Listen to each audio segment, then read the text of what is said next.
दो कन्याएं थी छोटी छोटी, बहुत ध्यान से सुनना। एक राजा की बेटी थी और एक ब्राह्मण की बेटी थी, दोनों सखा थी, आपस में मित्र थी। एक बार राजा के यहां पर एक संत का आगमन हुआ, तो संत शालिग्राम भगवान की सेवा कर रहे थे।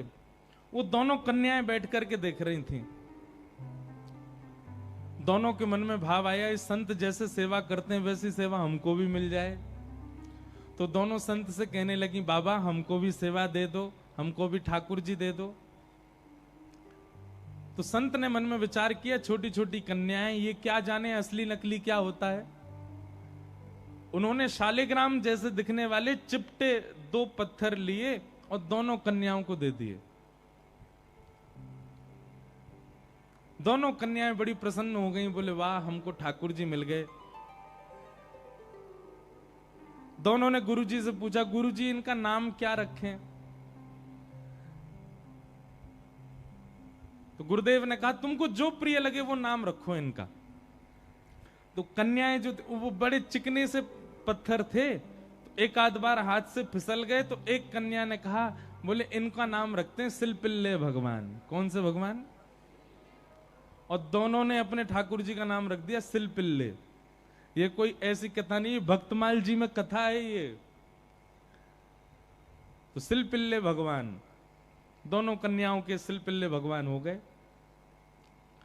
अब दोनों कन्याओं के साथ में कैसी घटना घटी?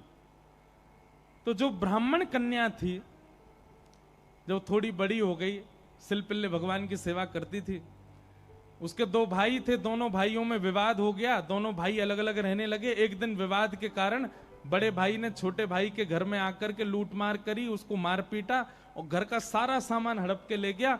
उसी सामान में बहन के सिलपिल्ले भगवान भी ले गया।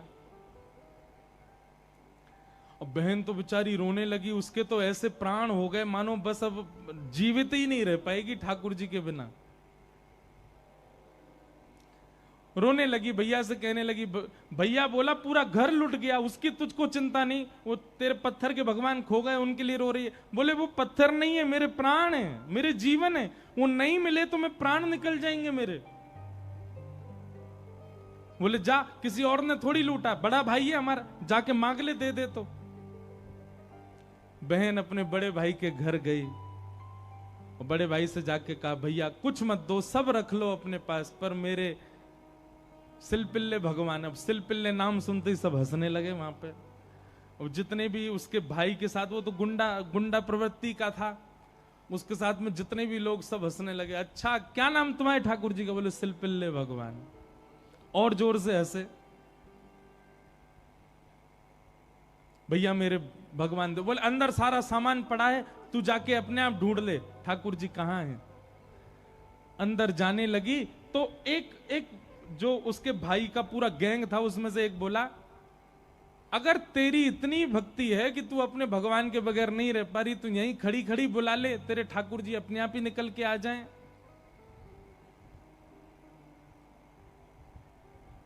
ये बात उसके प्रेम पर मानो प्रश्न चिन्ह लग गया। वह भी मन में सोचने लगी, मैं बचपन से सेवा कर रही हूं सिलपिल्ले को, कभी अपने हृदय से दूर नहीं करती, पर आज इसकी बात से मुझको ऐसा लग रहा है कि मैं तो प्रेम करती हूं, पर वो प्रेम करते हैं कि नहीं, आज उसका भी पता चल जाए।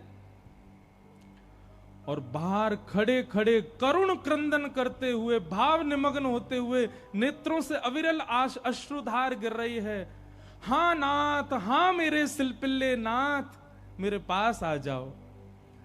दोनों भुजा उठा करके जैसे ही रुदन करने लगी, कक्ष में से वो सामान्य सा पत्थर जिसकी वर्षों से सेवा कर रही थी, वो अपने आप उछट करके आया और उस कन्या के हृदय से आकर के लग गया। बोलो सिलपिल्ले भगवान की। और महाराज ये देख करके भाई और उसका जो पूरा गैंग था, वो सब आश्चर्यचकित हो गए। परिणाम ये हुआ कि सब लोगों ने अपनी सब सामग्री जो उसके भाई की लूट ली थी, सब इकट्ठी करके दे आए। बोले भैया हम तो ऐसी समझते थे, पर आज वास्तव में हमने भक्ति का दर्शन किया। अब राजकन्या जो थी, उसके सिलपिल्ले भगवान, उनके साथ कैसी घटना घटी? कन्या का विवाह हुआ और जिस पुरुष के साथ में विवाह हुआ वो किसी भी रूप से भक्त नहीं था, ना वो भक्त था ना उसका परिवार भक्त था। कन्या ने विवाह के लिए मना तो किया पर माता पिता नहीं माने, विवाह कर दिया।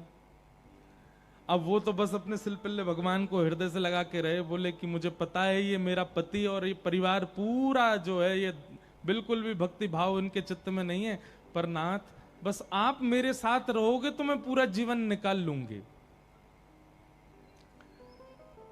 अब जिससे उसका ब्याह हुआ था वो तो काम क्रोध लोभ मोह सब था उसके अंदर, वो तो इसी कारण से विवाह कर रहा था, भोग वृत्ति थी उसकी। लेकिन कन्या के चित्त में यह भाव था कि भाई ये वैष्णव नहीं है, इसको तो मैं स्पर्श भी नहीं करने दूं अपना।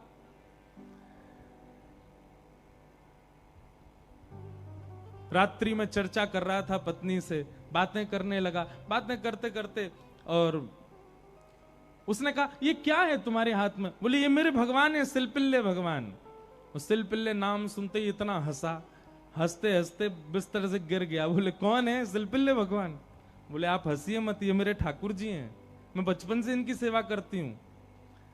अच्छा ठीक है, रखो इनको अपने पास। लेकिन वो उनको दूर करना चाह रहा था, बार बार लेकर के हटाना चाह रहा था। और वो राजकन्या कस के पकड़े, बोले नहीं आप इनको मुझसे दूर मत करो, ये मेरे प्राण है, ये अगर दूर हुए तो मैं प्राण त्याग दूंगी। एक दिन, 2 दिन, 4-5 दिन बीत गए, लेकिन वो ऐसे ही रहे, सिलपिल्ले भगवान को हृदय से लगा के रहे। उसका यही था कि मैं पूरा जीवन इनके साथ नहीं रह सकती, पर आप रहोगे तो मैं रह लूंगी। एक दिन उस राजकुमार को क्रोध आया और उसने जब हट पूर्वक हाथ हटाए और वो सिलपिल्ले भगवान को खींच करके और बाहर एक सरोवर था, सरोवर में फेंक दिया। जैसे ही सरोवर में फेंका वो राजकन्या वहीं मूर्छित होकर गिर पड़ी।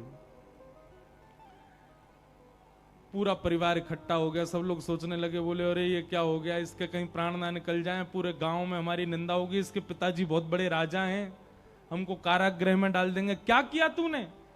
बोले कुछ नहीं, पत्थर लगा, एक बैठी रहती थी, मैंने फेंक दिया तो नाटक कर रही है मूर्छा की। खूब प्रयास किया लेकिन होश में नहीं आई।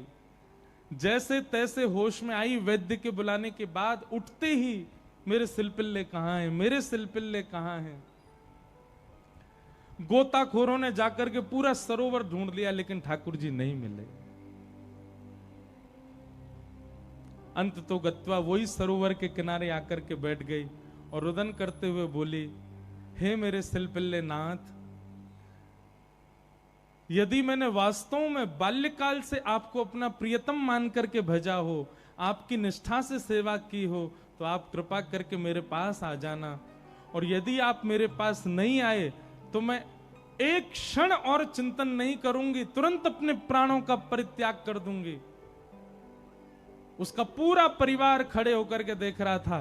जैसे ही उसने कहा कि हे नाथ, यदि आप नहीं आए तो मैं प्राण त्याग दूंगी, ये बात कहते ही हाँ नाथ, हाँ नाथ, हाँ नाथ करुण क्रंदन करने लगी। तुरंत सरोवर में से अपने आप सिलपिल्ले भगवान निकल करके आए और उसकी छाती से आकर के लग गए। और ये दृश्य देख करके परिवार पूरा जो था वो तो नतमस्तक हो गया और उस कन्या को वापस उसके घर ही छोड़ आए। बोले भैया ये इतनी ऊंची श्रेणी नहीं है हमारी कि हम इसके साथ रहें, हमसे अपराध बनेगा यदि हम इनको अपने पास रखेंगे तो। ये तो हमारी कोई गुरु स्वरूपा है। प्रीति, अरे सामान्य से पत्थर को उन्होंने भगवान मान लिया और ठाकुर जी उसमें भाव। जरूरी नहीं है कि धातु प्रधान होता है, जरूरी नहीं है कि कोई वस्तु विशेष। ये बात आप बहुत ध्यान से सुनिएगा। कई लोग भेद मानते हैं, अपने लड्डू गोपाल को सामान्य समझते हैं, वृंदावन बिहारी लाल को विशेष समझते हैं। उनको लगता है मंदिर में जो बिहारी जी बैठे हैं ये विशेष हैं, हमारे संग जो डलिया में डोल रहे हैं ये इतने विशेष नहीं है। क्यों?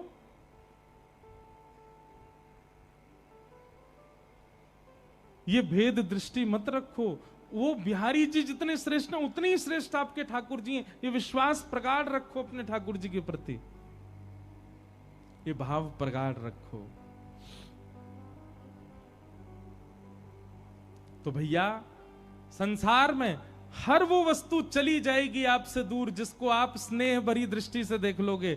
इसलिए स्नेह भरी दृष्टि से देखना है तो केवल ठाकुर जी को, उनकी लीला को, उनके धाम को, उनके प्रसाद को और उनके जनों को ही देखो। और या फिर जिससे स्नेह हो रहा हो, चाहे वो पुत्र हो, पुत्री हो, माता हो, पिता हो, मित्र हो, यार हो, कोई भी हो, उसको भगवत भक्त बनाओ। क्योंकि भगवत भक्त बनने के बाद उससे स्नेह हो तो भी वो स्थिर तो रहेगा। आप वैष्णव हैं और वो संसारी है, तो कोई भी संबंध क्यों ना हो स्थिर नहीं रहेगा, जाएगा। चला चलेति संसारे धर्म एको ही निश्चल।